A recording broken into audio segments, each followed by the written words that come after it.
scripture. Let's open or connect our Bibles in Psalm 71. Now, why am I reading on the Psalms today? Because these are the scriptures that we are reading this week. So for me, it's easier because this is part of our devotions during the last few days. So we're going to read Psalm 71, part of it, and we're going to discover how to go from oppression to proclamation. Now, for this man, things were not going all that great for a number of reasons. Psalm 71:1. In you, Lord, I have taken refuge. How many know if you take refuge is because someone is running you out or is persecuting you? Let me never be put to shame. In your righteousness, rescue me and deliver me. The man was in such trouble that even his life was at risk. And I don't know what condition, what level of opposition you are facing.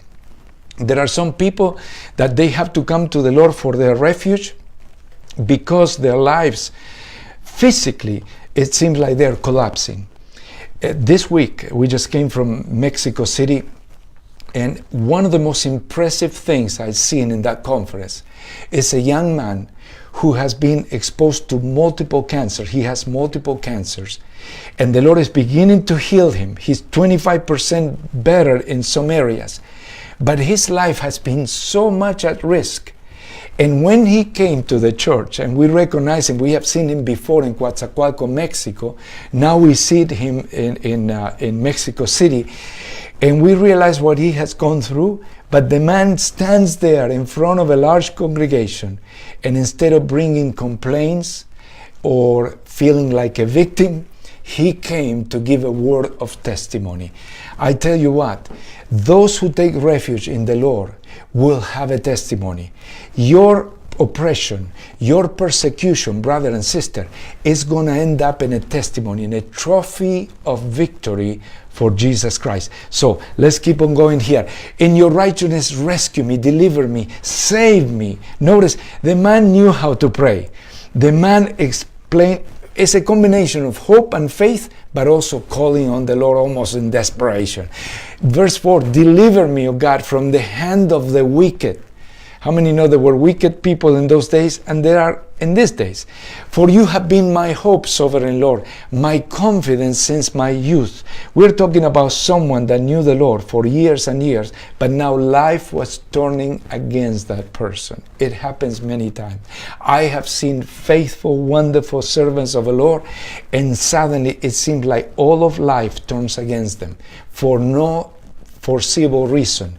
But I will tell you, my friend, keep reading on, because this is a psalm that will fill your hearts with such a strength, you will become an evangelist. From birth I have relied on you, he said. You brought me forth from my mother's womb. I will ever praise you. So this is not an unbeliever. This is not a man with little faith. This is a man of faith that was going through a tremendous persecution and oppression. He said, I have become a sign to many. You are my strong refuge. And then it says in verse 8, my mouth is filled with your praise. In the midst of that oppression, he's still praising, declaring your splendor all day long. Verse 9, now do not cast me away when I'm old. That's another thing that he had against. He was not young anymore. There were a few white gray hair on his head, right? For my enemies speak against me. That was, listen, it gets worse, because it was not only enemies talking against him, conspiring together against him, but this is what they say in verse 11. They said, God has forsaken him. Pursue him and seize him, for no one will rescue him. In other words, they are mocking his faith. They are mocking his confidence. And there are many people, sometimes people surround us, and they kind of laugh at our faith and our hope. They think we are idiots. But the reality is that if we stay steadfast on the Lord, we will see a powerful testimony. Then he said, do not be far from me, my God. Sometimes God feels far, but do not be far from me, my God. Come quickly, God, to help me. May my accusers perish in shame. And then here we go. From oppression to proclamation. How a man like this, how a woman or a man like you can go from oppression, persecution, things that are overwhelming in life, and turn into a proclaimer of the message of the gospel. Here I'm going to give you 3 quick steps. They are powerful. Number 1, hope. Number 2, praise. And number 3, publicity. Okay, let's review one by one. Let's go to Psalm 71, verses 14 to 18. Here's the first ingredient, constant hope. It says in verse 14, as for me, I will always have hope. Now this is a man that knows what he's talking about, because he had been for decades serving God since he was young. Now he's old. And he is saying, I will always have hope. We need to come to a point, church. We need to come to a place of such reliance on God that we'll always have hope. We will have constant, relentless hope. And that's our first way to preach. Because people will see in us the gospel of hope. Christ in us, the hope of glory. Some of them, even before they hear us speak the gospel, they will see the gospel, because we are people that are stubborn in hope. We are completely sold out to hope. We are prisoners of hope. We cannot act any other way. So, can I bring a quick word of encouragement to those of you who are in very grave situations, very difficult situations? You're saying, I don't even know how I'm going to go through this. I don't know how I'm going to survive this. It was Winston Churchill that said, if you're going through hell, keep walking. In other words, you're going to go through it and you're going to pass it. Okay? And the Lord is saying in a different way to us, I will always have hope. This psalmist says, I will always have hope. Besides, hope brings a lot of physical strength. Hope brings a lot of mental and emotional strength. When we lose hope, chances are we'll get sick. But when we have hope, it's harder to get sick. Even in times of sickness, your heart, your joy, your hope will sustain you. So number 1, constant hope. Number 2, abundant praise. He said, I will praise you more and more. In verse 14, as for me, I will always have hope. I will praise you more and more. In other words, I'm getting older. I'm persecuted. Life is turning against me. But I'm going to have constant hope, and I'm going to have abundant praise.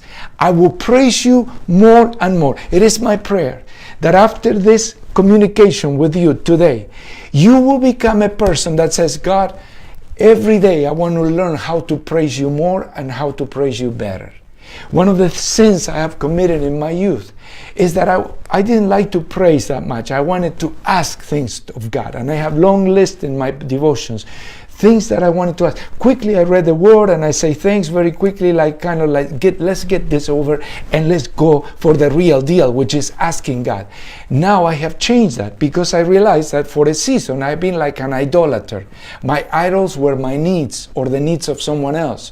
Now every day in my life, pretty much every day, and I do it systematically and I do it by clock. I put a timer and I dedicate 10 minutes completely alone, where the only thing I do is I praise, thank, and adore God.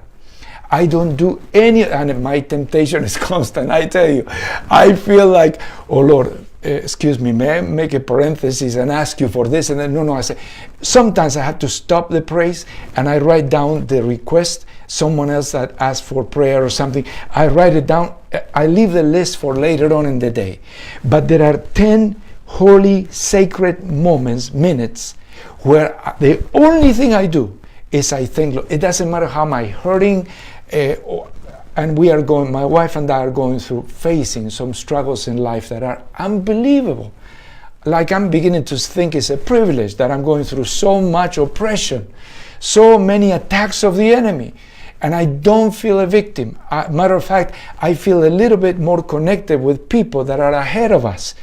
People that have suffered way more, and they retain the testimony for the gospel. So those 10 minutes are sacred. All I do, I keep focusing on praising my Lord, because I don't want to be an idolater. I want to be a worshiper. So, number 1, constant hope. Number 2, abundant praise. Now, how is praise related to proclamation? This way. When you praise, you change the atmosphere. Because praising, in a way, is an elevation prayer. Praise, when we ask, when we request, it's saying, God, can you come down to my need, to my world, to where I'm at right now? And God in His mercy many times does it. But when you praise, you say, Lord, don't worry about me. I'm going where you're at. I'm saying, my Father who art in heaven. If God is in heaven, then you need to pray in heaven, not on earth. It's an elevation. You feel your spirit, your soul is going to heaven. You're way in the presence of the Lord. And then your thoughts change. The atmosphere around you change. Angels begin to move around you. There's a spiritual metamorphosis, and there is a change of atmosphere. And that is very conducive to evangelism, to proclamation. How many say yes and amen? So, may we review. Number 1, then, is constant hope. Number 2, abundant praise. And finally, number 3, audacious proclamation.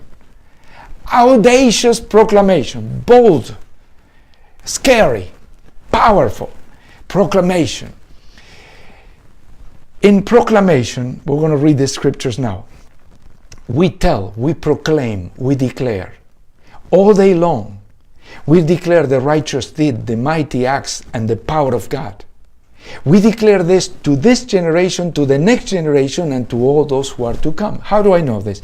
Because I have read verses 15, 16, etc. It says, verse 15, my mouth will tell of your righteous deeds. The man, okay, in the middle of his oppression, the man says, I know what I'm going to do. This mouth is not going to shut up. I'm going to tell people of your righteous deeds, of your saving acts all day long. Though I know not how to relate them all. And here is one of the big hindrances to evangelism. Many people say, I would like to proclaim the gospel, at least to those who I know from my whole life. But they say, you know what? I don't even know where to start. I just know how to say hello, but then I go without words. And this man said, I do not know how to relate them all. I don't know how to enumerate and convey to the people the great things that you're doing, my God. But I'm going to try. He said, I will come. In other words, I will remember and proclaim your mighty acts. In other words, I'm going to evangelize through testimonies. I'm going to tell people something wonderful that God has done in my life yesterday or 10 years ago. I will proclaim your righteous deeds, yours alone. Since my youth, God, you have taught me, and to this day, I declare your marvelous deeds. So the man turned into an evangelist. He said, even when he was young, he was conveying hope and all that. But now he said, I'm old, I'm persecuted. I need rescuing, I need refuge, and yet I'm not going to hide. I'm going to be a proclaimer of the gospel. I believe everyone that is hearing me right now, all of you, my friends, my brothers, sisters, pastors, leaders, evangelists, all of us can become powerful evangelists, powerful proclaimers of the gospel. And finally, in verse 18, even when I'm old and gray. And now I want to ask those who are more than 50 years old, have you counted how much gray hair you have on your head? I remember the day I only have 2 or 3, I could count them, and I was watching them because I didn't want them to grow in number. Now, I cannot even count it anymore, okay? And this man was going through those days, and he said, even when I'm old and gray, do not forsake me, my God, till I declare. This is fabulous. He didn't just say, don't forsake me, bless me, protect me. Till I declare, he said, your power to the next generation and your mighty acts to all who are to come.